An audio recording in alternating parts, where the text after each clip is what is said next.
ดีทุกคนมื้อนี้สลินสิมาต้มหวานมันแก้วนะทุกคนมาเบิ่งกัน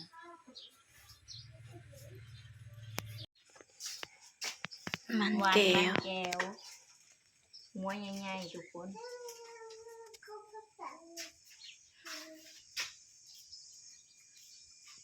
มื้อนี้บ่ได้ไปทางใดอยู่เฮือนมื้อ ไอ้เห็ดนะบ่ อยู่เฮือนเฮ็ดหวานมัน ไข่นี่ได้เห็ดนะสิตีมันอยู่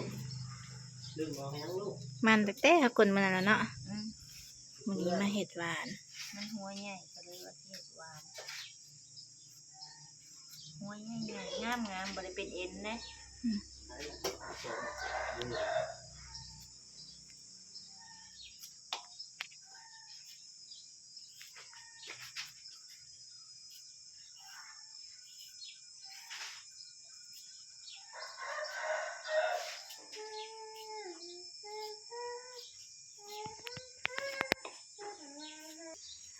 ซุ้มไผ่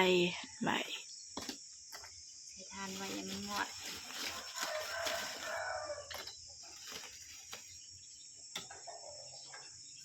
นี่แล้วก็ต้มน้ำไว้พันมันแล้วก็เอาลง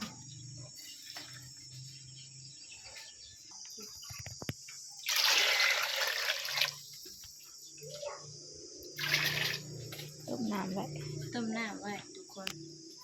คั้นแล้วเขาจะเอาลงลมจะง่าย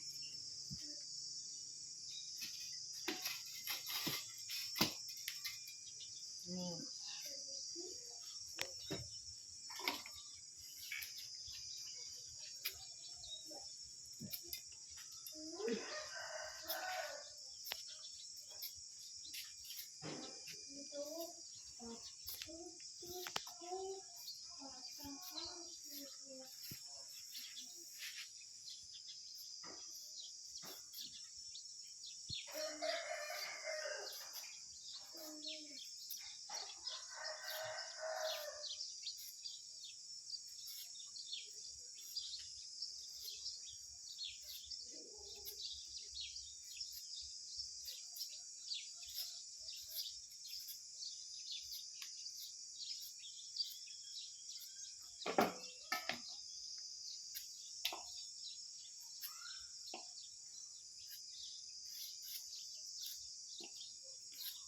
ใส่ยิงสิมาอยู่บ่มื้อนี้ ที่ยิงเพิ่นยังติดธุระเสริมสวย คนมาเสริมสวยเพิ่นไปสิมาอยู่เดี๋ยวเพิ่นก็มา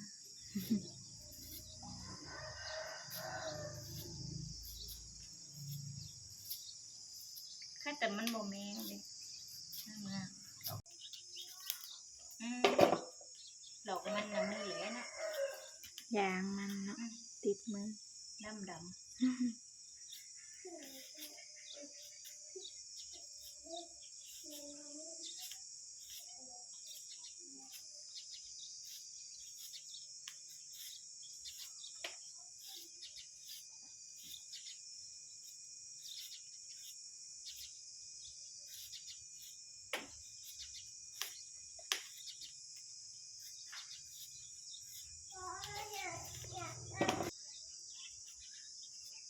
กุดละ อืม เปลี่ยนบอลอยู่ทุกคน มาหลอกมันอยู่แต่หลังลำจังเย็นนายนะมันหอน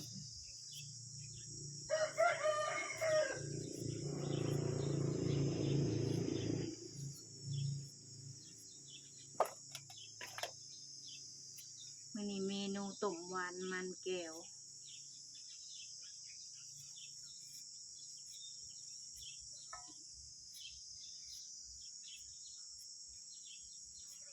สยิงคือนั่นมากที่สยิง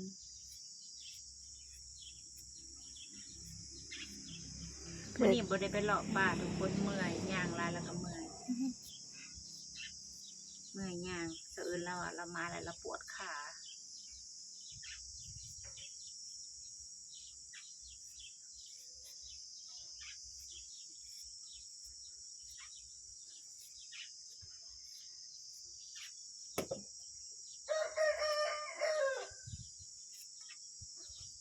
เฮ็ดหลายเติบ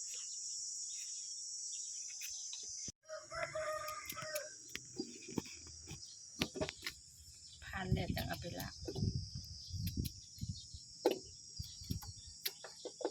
เย็นน้ำมาอยู่ในตารางแล้ว เย็นเลย อยู่ในเฮือนฮ้อนหอนเบิดหนาวละฮ้อนเบิดฮ้อนละหนาวอยู่ คนกับปรับอากาศบ่ทันไข่จะเพิ่นจะพึ่ง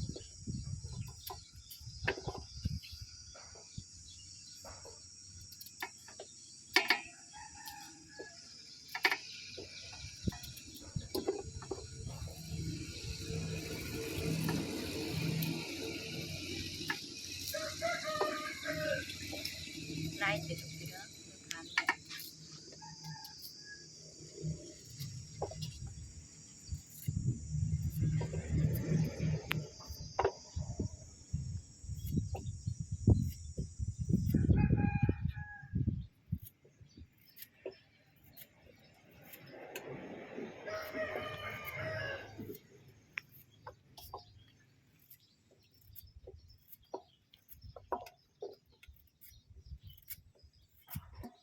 หนาวหอดจะต่อยหนาวอยู่เนาะ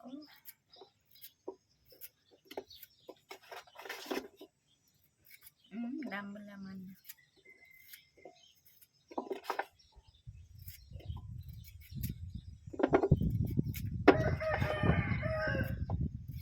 เห็ดหลายๆกินเบิดบ่เนาะหลาย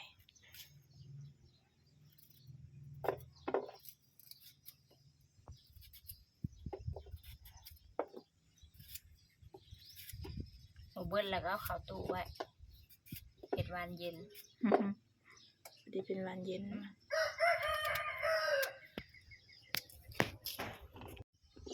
ไปใส่หม้อบัด แล้วล่ะไปใส่หม้อบัดนี้ ล้างเสิร์ฟ ล้างใส่หม้อ คนอ้วนลูกเนี่ย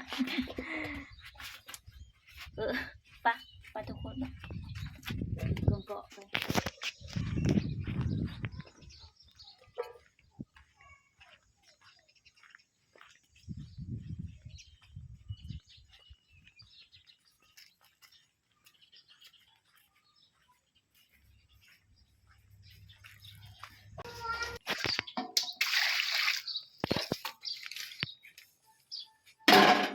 มือ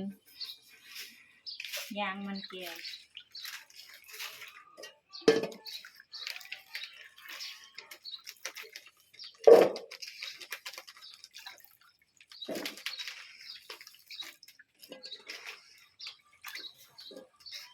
ผ่านแล้วลูกหลาย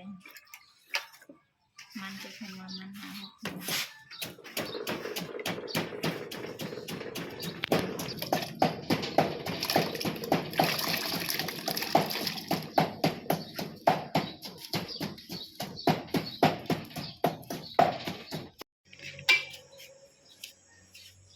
เปื่อยแล้วบ่เนาะเบิ่งเติบไป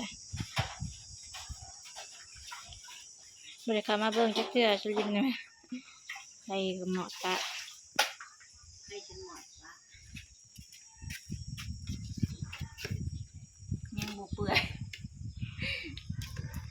มาตะขางไว้แล้วว่าสิเขามาเห็ดยังบ่เปื่อยแล้วว่าพื้นใส่อีกก่อน เปลี่ยนชุดแต่สุรินทร์ก็ได้ฮ้อน หอนแฮะ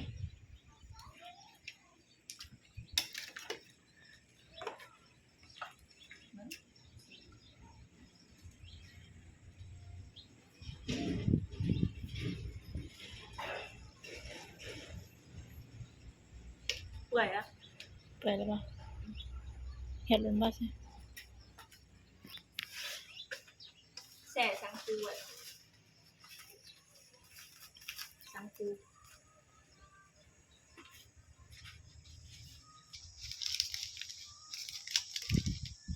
ใส่สังคูจังเหนียวใส่แบบบ่ได้ลวกก่อนใส่ต้มลงจัง ชายหญิงเพิ่นว่าสิมาอยู่เพราะว่าเป็นวินแล้วบ่ได้มากันปานใด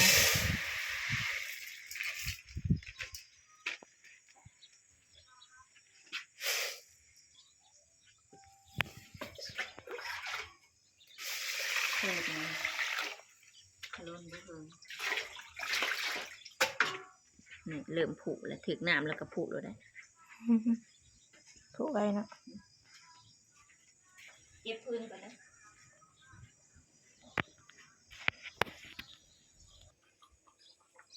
เอาสังคูใส่มันผูกเลย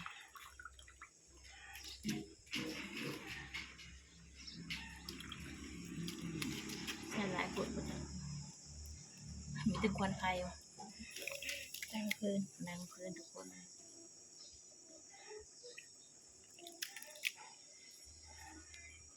จุดนะ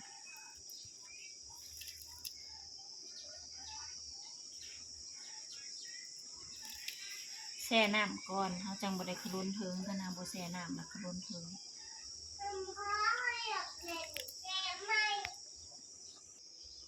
เขาเอิ้นว่าสร้างคูสลินเอิ้นตากบตาเขียด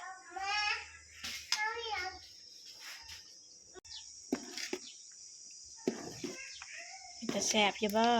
คุ้นเราได้ใส่สังคูแล้วก็คุ้นป้าตาบักไงผูก จะแสบอยู่ได้เห็นว่าในนี้ก็ได้ ท่านได้ใส่กะทิท่านได้ใส่น้ำตาลเดี๋ยวเอาน้ำมาเติมอีกก่อน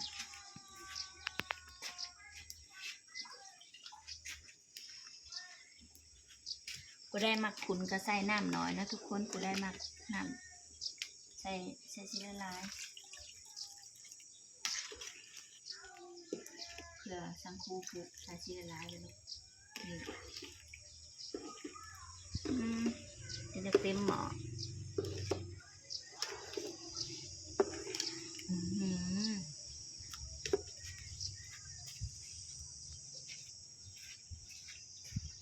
จากอุปกรณ์การใส่มีน้ำตาลมีกะทิ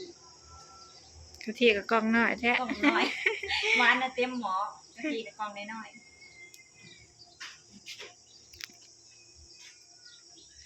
บ่มีหยังหลายการว่าต้มหวานน่ะมีแต่น้ำตาลกับกะทิ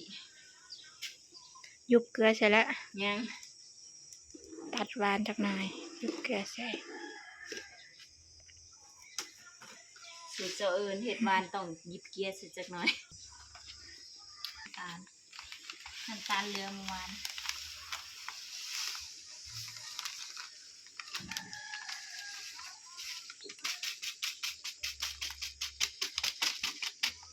บุ้ยหมดกับเขา ทอกใส่กันเลย กินหมดไปนั้น พอแล้ว หวานชมเสือหวานเลย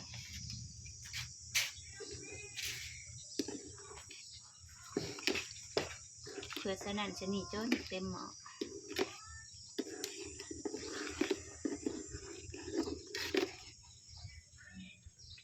อันนี้สุกแล้วตะเกียบ จบมา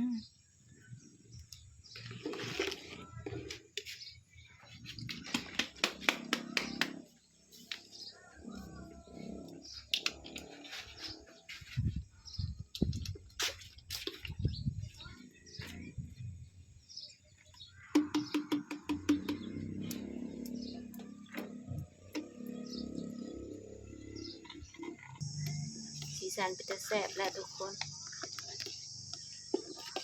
กะทิก็ละลายก็พอดีอยู่เด้อ หอมเด้ใส่กะทิแล้วก็หอมหอม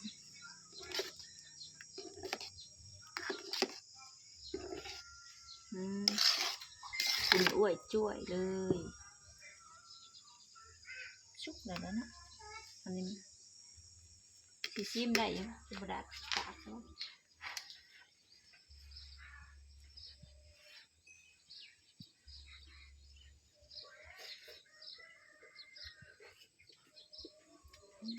น้ำตาลบ่ทันเปื่อยบ่ทันอยากหวานเลยคือหวานแทนน้ำตาลลาย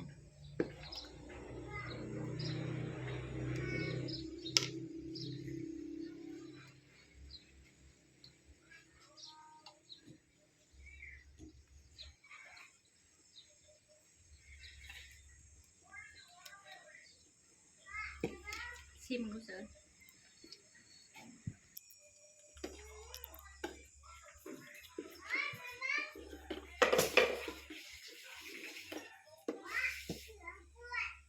บางทีจะน้ำตาลอาจจะบ่ทันได้เปื่อยนะทุกคนมันก็เลยบ่หวาน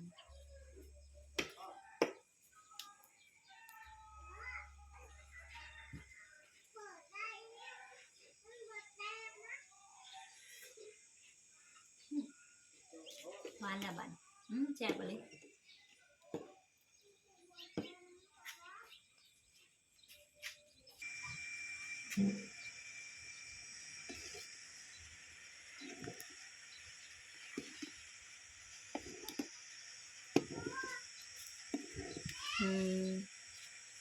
เป็นแต่แซ่บไปเลย เปื่อยแล้วมันเปื่อยแล้ว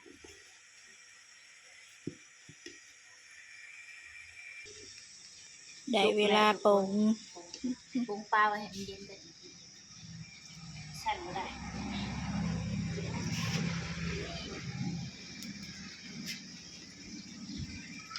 มันก็เปื่อยแล้วทุกคน มีแต่สิตักแล้วก็ปลาไว้ให้มันเย็น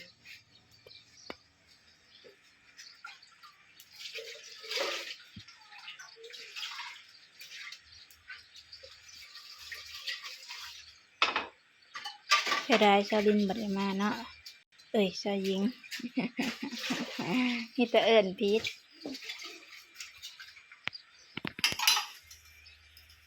จะลิ้นหัว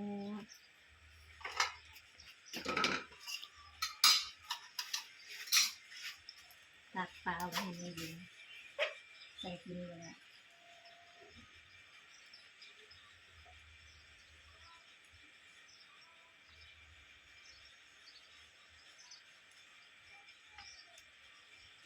อืม มีน้ำแข็งใส่เนาะ หวานเย็นบ่ให้มากมันก็ตักมาไปก่อนมัน น้ำแข็งก็คือน้ำก้อนนี่เนาะ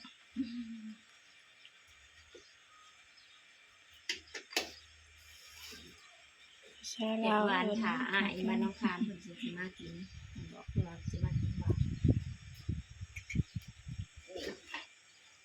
นี่ปิดไว้ให้กินให้มันเย็นก่อนทุกคนจึงมากินชิม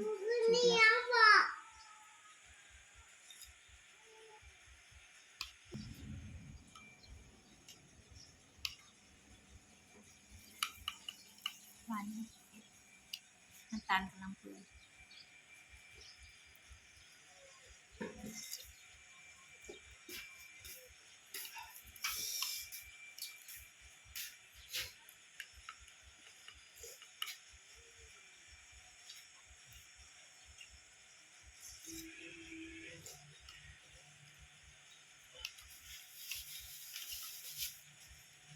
ขอตัวกินก่อนเด้อทุกคน